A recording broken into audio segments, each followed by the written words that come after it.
Hey guys, welcome back to our channel. కివీకి నేను home made lentil flour ఎలా prepare చేస్తానో వీడియోలో షేర్ చేయబోతున్నాను. So let's get started.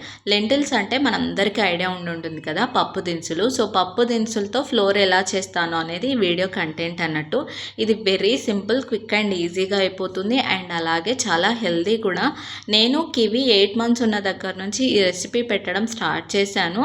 వాడైతే కొంచెం వెయిట్ గెయిన్ అయినట్టు నాకు అనిపించింది. సో అందుకని నేను మీకు ఈ వీడియో అయితే షేర్ చేస్తున్నాను. మీ కిడ్స్ కనుక 8 months ఉంటే తప్పకుండా ఈ రెసిపీ అనేది ట్రై చేయండి. వాళ్ళకి రొటీన్ ఫుడ్ కాకుండా ఇలాంటి కొత్త రెసిపీస్ పెట్టడం వల్ల వాళ్ళు ఇష్టంగా తింటారు అండ్ అలాగే చాలా హెల్దీ కూడా ఉంటుంది. ఇక్కడ నేను రాగులు అండ్ రైస్ కూడా యాడ్ చేస్తున్నాను. బికాజ్ ఇందులో హై ప్రోటీన్ అండ్ కార్బోహైడ్రేట్స్ ఉంటాయి కాబట్టి యాడ్ చేస్తున్నాను.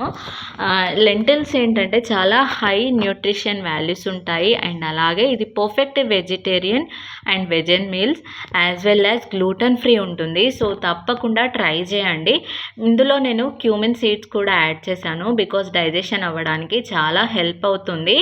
మీరు డ్రై ఫ్రూట్స్ ఇంకా నట్స్ కూడా చాలా యాడ్ చేసుకోవచ్చు, లైక్ పిస్తా, వాల్నట్స్ కూడా యాడ్ చేసుకోవచ్చు. ఇది క్లీన్ చేశాక నేను ఒక ప్లేట్లోకి అయితే తీసుకున్నాను. 3 hours వరకు దీన్ని ఆరనిచ్చేయాలి. అందులో వాటర్ తడిపోయేంత వరకు కూడా ఆరనివ్వాలి. 3 hours తర్వాత ఇదైతే పర్ఫెక్ట్గా ఆరిపోయింది. చూడండి ఎంత పొడి పొడిగా వస్తుంది. మనం ఫ్లోర్ ప్రిపేర్ చేస్తున్నప్పుడు అలా మంచిగా ఆరితే కనుక ఫ్లోర్ అనేది చాలా పొడిగా ఉంటుంది అండ్ ఎక్కువ రోజులు స్టోర్ అవ్వడానికి హెల్ప్ అవుతుంది. దీన్ని లో ఫ్లేమ్లో డ్రై రోస్ట్ చేస్తున్నాను. దీంతో మనం ప్యాన్ కేక్, కుక్కీస్, ఉగ్గులాగా కూడా ప్రిపేర్ చేసి పిల్లలకి పెట్టవచ్చు. ఇక్కడ నేనైతే ఉగ్గులాగా ప్రిపేర్ చేస్తున్నాను అండ్ సెమీ సాలిడ్గా ఉండేలాగా ప్రిపేర్ చేస్తున్నాను.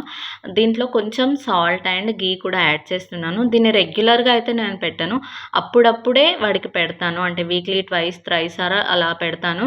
కొంచెం డిఫరెంట్ ఇవ్వడం వల్ల వాళ్ళ పిల్లలు కూడా చాలా ఇష్టంగా తింటారు.